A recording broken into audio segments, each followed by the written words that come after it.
aniga markii sharcigan laga shaqeynayay waxaan joogay Istanbul diyaaradda anoo saaran oo runway-ga ay ku jirto Turkish Airlines ayaan saarnaa ayaa la soo dhigay meesha ay guddigu wax ku sheer gareeyaan baa la soo dhigay guddigu waxay leeyihiin group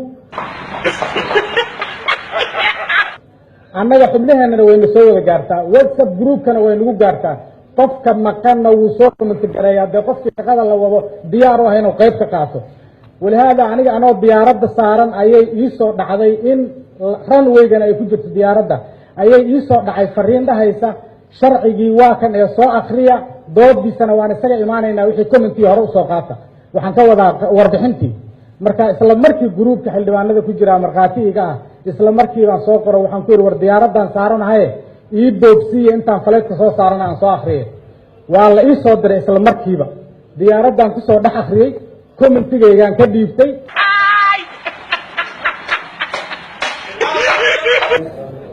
waxaan meeshan ka maqlayay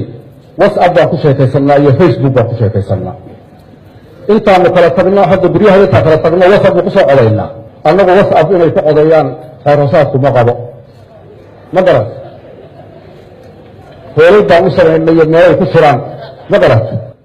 annaga xubnaheennana wayna soo wada gaartaa WhatsApp groupkana way nagu gaartaa